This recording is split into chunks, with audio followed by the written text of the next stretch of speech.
नमस्कार दोस्तों। आज की कहानी है बहू बिगाड़ दिया तुमने मेरे बेटे को। आरती कल रात को विशाल और अजय कितने बजे घर लौटे थे? आरती की सास ने कड़क आवाज में पूछा।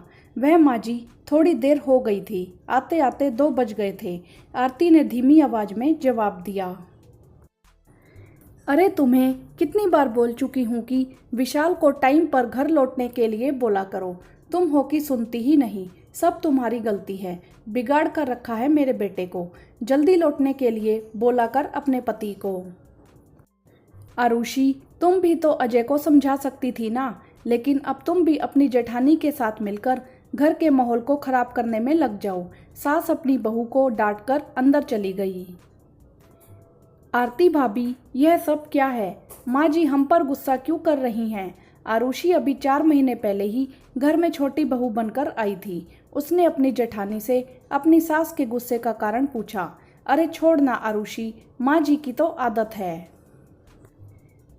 वो क्या है ना कि विशाल और अजय जब भी किसी पार्टी से रात को देर से लौटते हैं तो माँ जी को लगता है कि हम उसके लिए जिम्मेदार हैं, लेकिन सच तो यह है कि दोनों बेटे ही खुद देर रात तक पार्टी करना पसंद करते हैं। माँ जी को तो यह भी अच्छे से पता है कि दोनों बेटे शराब भी पीते हैं। अब तू भी जानती है ना कि यह लोग हमारी एक नहीं सुनते। ऊपर से कुछ पतियों को कुछ कह दो तो गुस्सा करने लगते हैं, और इधर से माँ जी अक्सर मेरे कंधे पर रखकर बंदूक चलाती हैं। कभी भी तेरे विशाल भैया या अजय को समझाया नहीं, बस मुझ पर ही बरसती रहती हैं। मुझे 4 साल हो चुके हैं इन बातों को सुनते सुनते। धीरे धीरे तुझे भी माँ जी की इन बातों को सुनने की आदत पड़ जाएगी। पर भाभी, हमें क्यों बेवजह ही माँ जी सुनाकर चली गई? इसमें हमारी क्या गलती है? बेटों की गलती पर बहुओं को क्यों सुनाया जा रहा है? अरे चल छोड़ ना, इस घर में ऐसे ही चलता है। इतना कहकर दोनों आरती और आरुषि काम में लग गई। इसी तरह कई बार सास ने बहू को निशाना बनाकर कितनी बातें सुनाई। घर में नॉनवेज खाना न तो कभी बनता था, न ही लाया जाता था, लेकिन विशाल और अजय को नॉनवेज खाना बहुत पसंद था। दोनों भाई अक्सर बाजार जाकर खा लिया करते थे। इसके लिए भी बहुओं को ही दोषी ठहराया जाता। आरुषि से यह सब बर्दाश्त नहीं हो रहा था। एक दिन तो हद ही हो गई। सासू माँ आरती और आरुषि को कहने लगी, तुम दोनों अपने अपने पतियों को शराब पीने से रोकती क्यों नहीं?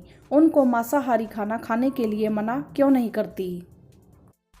मैंने कभी नहीं देखा कि तुम दोनों ने कभी उनको समझाया हो। थोड़ी भी समझ नहीं है तुम दोनों में। मुझे पता चल गया है कि अब अजय भी बड़े भाई विशाल की तरह ही सिगरेट पीने लगा है। आरती से तो इतने सालों में कुछ हुआ नहीं। कम से कम आरुषि, तुम तो कोशिश कर सकती हो या नहीं? और आरुषि को यह सब सुनकर बहुत बुरा लगा। उस दिन तो कुछ ना कह सकी, लेकिन उसके मन को इन सब बातों से बहुत ठेस पहुंची। आरुषि के मन में हलचल सी मची हुई थी। उसने अपनी सास को हिम्मत जुटाते हुए कहा, माँ जी एक बात बताइए, क्या अजय और विशाल भैया ने शादी से पहले कभी शराब नहीं पी थी? दोनों ने क्या शादी के बाद से नॉनवेज खाना शुरू किया है? क्या वह सब हमारे आने के बाद शुरू हुआ है? आप सच सच बताइएगा। आप इस समय मंदिर में खड़ी हैं, झूठ बोलना सही नहीं होगा। आरुषि की बात सुनकर सासू माँ एक शब्द भी बोल ना सकी। माँ जी, आपकी खामोशी मुझे सब कुछ कह रही है। आप अपने बेटों की आदतों से अच्छे से वाकिफ हैं। अगर आप अपनी 30 साल की परवरिश में अपने बेटों को बदल नहीं सकी, तो आप हम दोनों से ये कैसे उम्मीद कर सकती हैं कि हम अपने पति को बदल दें? भाभी को विशाल भैया के जीवन में आए 4 साल हो चुके हैं, और मुझे और अजय को तो मिले अभी कुछ महीने ही हुए हैं। आपको नहीं लगता कि आप हम पर जो कटाक्ष करती हैं वह असल में हमारे लिए सही नहीं है?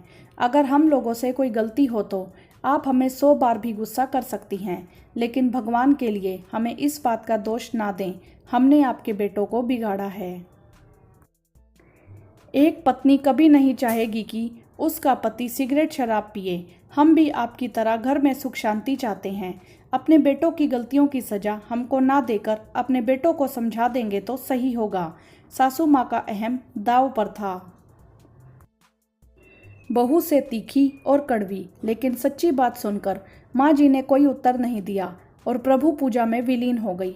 अब उनसे उम्मीद तो है कि अब भविष्य में अपने मन की भड़ास निकालने के लिए आरती और आरुषि को निशाना नहीं बनाएंगी।